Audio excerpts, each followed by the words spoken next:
మీకుండే ఎటువంటి గ్రహ బాధలైనా గృహ బాధలైనా శాశ్వత పరిష్కారం కోసం సంప్రదించండి శ్రీనివాస జ్యోతిషాలయ.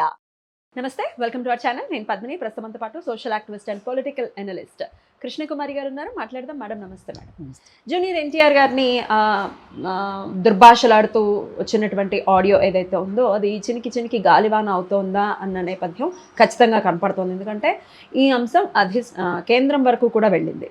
అమిత్ షా కూడా ఈ అంశం మీద సీరియస్ అయ్యారు.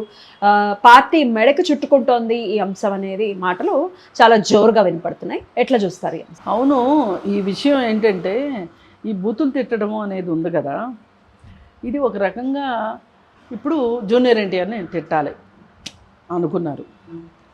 మీరు జూనియర్ ఎన్టీఆర్ని తిట్టండి, మీకేమన్నా ఉంటే. కానీ జూనియర్ ఎన్టీఆర్ వాళ్ళ అమ్మని తిట్టాల్సిన అవసరం వచ్చింది. కానీ మన బూతుల సంస్కృతిలో ఉన్న బ్యూటీ ఏంటి అంటే, బ్యూటీయా? బ్యూటీ ఆడది లేకుండా పాపం వాళ్ళకి బూతులు రావు, నిర్మాణం జరగదు. బూతు నిర్మాణం. దీనికి రీజన్ కూడా చెప్తాను. ఇప్పుడు ఎవరినన్నా తిట్టాలి అంటే పంది కుక్క అని తిడతాం తిట్టేటప్పుడు. అయితే అలాగే ఆడవాళ్ళని తిడతాం. ఇది ఈరోజు వచ్చినాయి కాదు, ఈ బూతుల సంస్కృతి చాలా కాలం నుంచి ఉంది. ఈ బూతులు ఏర్పడినప్పుడు ఈ బూతుల్ని సృష్టించింది మాటలు ఎవరు సృష్టిస్తారబ్బా మనం కాకపోతే అని మాయాబజార్ సినిమాలో డైలాగ్ లాగా సృష్టించారు కదా. ఈ సృష్టించేటప్పుడు వాళ్ళకి ఏంటంటే వాళ్ళ దృష్టిలో ఆడవాళ్ళు అంటే చాలా చీప్. అందుకే ఆడవాళ్ళని ఉద్దేశించే ఉంటాయి తిట్లన్నీ. అవును, మగవాడితో తండ్రిని రిలేట్ చేస్తే తిట్టు ఉండవు. మగవాడిని తిట్టినా ఆడవాళ్ళని తిట్టినా తిట్టేది ఆడవాళ్ళనే. అయితే ఈ దీంట్లోనే అసలు మన సంస్కారమే ఇలా ఏడ్చింది, మన సంస్కృతి బూతుల సంస్కృతి ఇలా ఏడ్చింది అనుకుంటే దానికి తోడు అవేవో ఎప్పటి కాలం అయ్యో. ఈ కొత్త కాలానికి తగ్గట్లు ఇప్పుడు సెల్ ఫోన్లు వెర్షన్స్ మారినట్లు ఇప్పుడు ఏంటి ఐఫోను 17, 18, 16 నడుస్తుంది కదా. టెక్నాలజీలో మనం ఎంత పైకైనా వెళ్తాం. కానీ బూతుల విషయంలో మట్టుకు తిట్ల విషయంలో మటుకు పాతాళంలోకే ఉన్నాం మనం. అయితే మరి ఈ విధంగా జూనియర్ ఎన్టీఆర్ని వాళ్ళ అమ్మని ఉద్దేశించినట్లుగా ఉన్న ఈ తిట్లని ఏమాత్రం ఎవ్వరూ కూడా సమర్థించరు. ఇది అమిత్ షా దాకా వెళ్ళింది. అలాగే కొంతమంది అభిమానులు కూడా వెళ్ళి అతని ఇంటి ముందు బైఠాయించారు. ఇలా మాట్లాడుకుంటున్నాం కదా. అయితే ఈ ప్రాసెస్లో అమిత్ షా వరకు వెళ్ళిపోయింది. ఇది అమిత్ షా వరకు వెళ్ళిపోయింది అన్నప్పుడు ఇంత చిన్న విషయం ఒక రాష్ట్రంలో ఒక హీరో గురించి ఇంకొక పార్టీ వాళ్ళు ఒక పార్టీ ఎమ్మెల్యే తిడితే అమిత్ షా దాకా వెళ్తుందా అని అనుకోవచ్చు. కానీ మరి ఇదే అమిత్ షా ఇదే జూనియర్ ఎన్టీఆర్ని డిన్నర్కి పిలిచాడు, కలిశారు.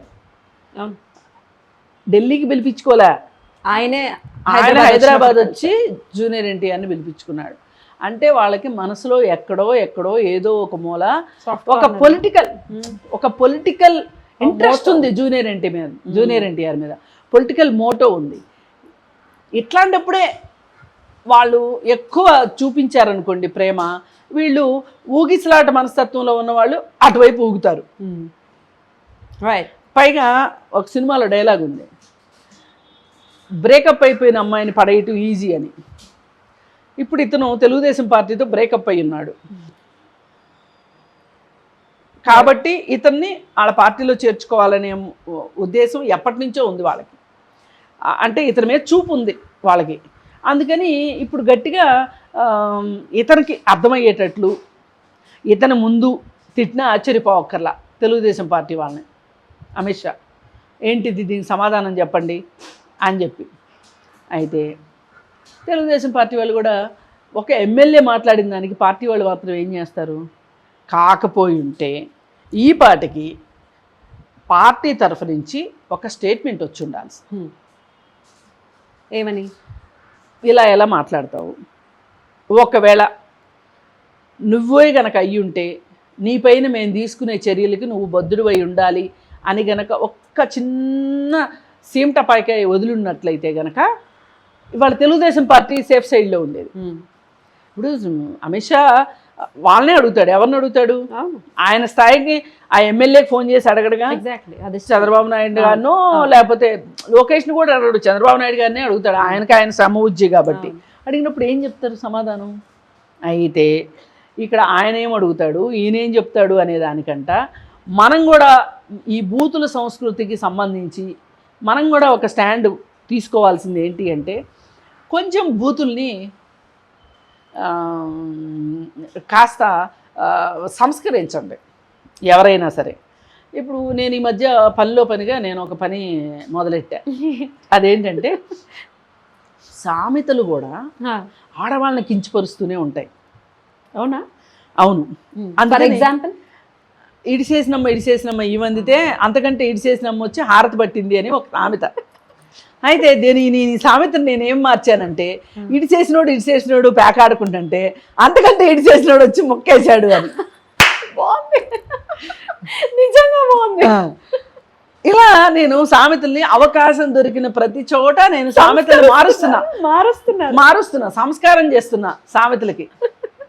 కానీ బూతుల్ని సంస్కారం చేసే పని అయితే నేను పెట్టుకోలేను. ఎందుకంటే ఆ బూతుల్ని నేను ఉచ్చరించలేను, వాటికి ఉల్టా పల్టా బూతుల్ని నేను ఉచ్చరించలేను. అందుకని చెప్పి బూతుల జోలికి అయితే నేను వెళ్ళట్లేదు. కానీ బూతులు మాట్లాడే సోకాళ్ళు మగవాళ్ళు ఏనైనా కళ్ళు తెరవండి. కళ్ళు తెరిచి కొంచెంలో కొంచెమైనా బూతుల్ని సంస్కరించండి. సంస్కరిస్తే కొంచెము ఎవరి మనోభావాలు గాయపడకుండా ఉంటాయి. ఇప్పుడు నేను అది మీకే బెటర్, మంచి చేస్తుంది. ఇప్పుడు నేను అన్నట్లు ఇడిచేసినోడు పేకాడాడు, అంతకంటే ఇడిచేసినోడు వచ్చి మొక్కేశాడు అని అంటే అక్కడ వాళ్ళు హర్ట్ అయ్యేది ఏం లేదు. మహా అయితే పేకాడే వాళ్ళు హర్ట్ అవుతారు. సరే అవనివ్వండి, పేకాడే వాళ్ళు హర్ట్ అయితే అవనివ్వండి. అలా అంటే హర్ట్ అయ్యి పేకాటన్నా మానేస్తారు. అది మళ్ళీ వాళ్ళకే మంచిది, కుటుంబాలకే మంచిది. అందుకని ఖచ్చితంగా మాట్లాడేటప్పుడు కొంచెం అంటే కొంచెమైనా కాస్త, ఇప్పుడు నేను ఒక ఆవేశంలో మాట్లాడాను. ఇప్పుడు బూతులు మాట్లాడడం వెనకమాల కూడా ఒక మానసికపరమైన జబ్బు ఉంటుంది అని ఇంతకుముందు కూడా నేను చెప్పాను, ఉంటుంది.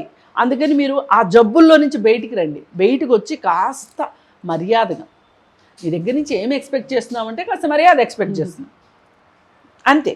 అందుకని ఇది మార్చుకుంటే చాలా బాగుంటుంది. ఇక టీడీపీ నుంచి ఎటువంటి పార్టీ మెడకి చుట్టుకోబోతోంది అంశం అనేది వినపడుతుంది కదా, అంత పరిస్థితి ఉంటుందా? అంటే అడుగుతారు కదా, అడిగినప్పుడు మరి సమాధానం చెప్పాల్సిందే కదా. పైగా ఇంకొకటి కూడా ఏంటి అంటే, ఉద్యోగస్తులు కానీ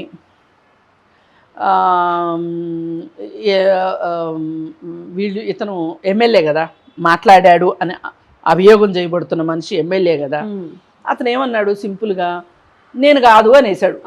కానీ అతను టెస్ట్కి పంపించి అతనిదే గొంతు అని తేలింది అంటే గనక అతను ఎమ్మెల్యే పదవికి రాజీనామా చేయాలి అనే విధంగా గనక ఏవైనా ఒక చట్టపరమైన మార్పులు చేస్తే గనక ఒళ్ళు దగ్గర ఉంటుంది.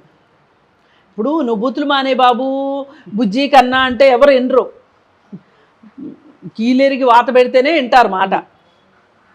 అందుకని ఇప్పుడు ఈ టెస్ట్కి పంపించి రిజల్ట్ వచ్చిన తర్వాత ఇది జూనియర్ ఎన్టీఆర్ డిమాండ్ చేయక్కర్లా, తెలుగుదేశం వాళ్ళైనా చేయొచ్చు. చేసి వాళ్ళ చిత్తశుద్ధిని నిరూపించుకోవాలి. ఇప్పుడు పోతే ఒక ఎమ్మెల్యే పోతాడు, వాళ్ళకి ఏం తక్కువ, 165 మంది ఎమ్మెల్యేలు ఉన్నారు. 165 మందిలో ఒకడు పోతే ఏం కొంపలు అంటుకుంటాయి.